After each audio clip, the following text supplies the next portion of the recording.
Für ein blühendes Dreiskirchen sorgte der Umwelt- und Pflanzentag am Rathausplatz. Viel Information und frische Pflanzen erwarteten die interessierten Besucher.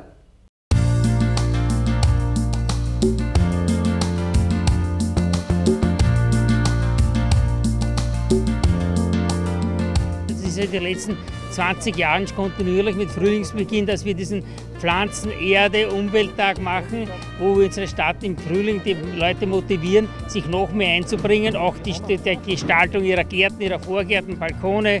Und vor allem auch schauen wir, dass doch die Bürger, soweit es möglich ist, ein bisschen ihre Watteln vor dem Haus ein bisschen mitpflegen, weil wir haben ja eine blühende Stadt, wir brauchen ja nur mit offenen Augen durch Dreiskirchen gehen und das ist natürlich der Gärtnerbau gefordert. Und das hoffen wir immer wieder, dass die Menschen auch von selbst aus mittun. Und das funktioniert sehr gut. Und damit motivieren wir die Menschen, dass unsere Stadt eine blühende Stadt ist. Und das kann man wirklich ganz deutlich sehen. Wir haben vor 14 Tagen die Aktion Sauberes Dreiskirchen gehabt, wo sich Hunderte beteiligt haben und immer wieder Vereine nachgehen, um die Au zu säubern, um entlang des Kanals zu säubern. Und das kann nur gemeinsam funktionieren, das kann nicht alles die öffentliche Hand machen. Das ist heute auch der Startschuss nicht so zum blühenden Dreiskirchen, weil wir ja an der Landesaktion teilnehmen, der blühenden Städte. Natürlich auch für die eigene Aktion, wo wir den Startschuss heute geben.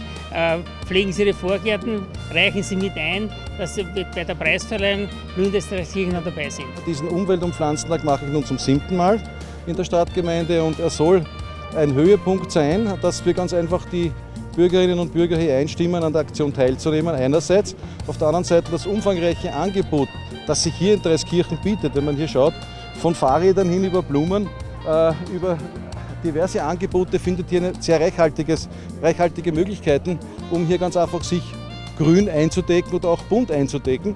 Und ich denke, wichtig ist auch der Aspekt Kauf im Ort. Das ist auch sehr wichtig, weil klar, es geht sehr viel auch außerhalb, es ist ganz klar, die Kaufhäuser sind leider hier sehr stark positioniert, aber wir wollen damit zeigen, dass wir ein sehr starkes Angebot auch in Dreiskirchen haben an diversen Fachgeschäften und das wollen wir heute sehr stark damit betonen. Wo gehört denn eine Palme hin oder beziehungsweise wo gehört sie nicht hin? Also eine Palme, die gehört einmal in einen Garten, auf einem Balkon, Terrasse, auch wenn man eine Wohnung hat, sage ich mal, kann man die Palme am Balkon hinstellen. Die chinesische Hanfpalme oder die Zwergpalmen, Dattelpalmen können im Freien überwintert werden. Wichtig ist, dass sie gedüngt werden, zweimal im Jahr.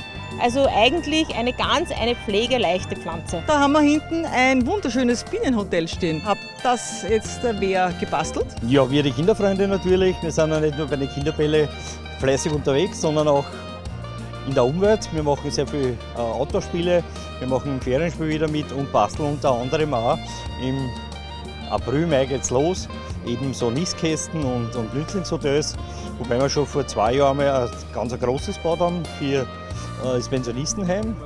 Das haben wir übergeben dann mit 2 Meter mal 1 Meter und das macht sehr, sehr viel Spaß. Ja, und irgendwann stellen wir das auf öffentliche Plätze dann zur Verfügung oder eben so wie im Seniorenwohnheim den Leuten aus Freude dorthin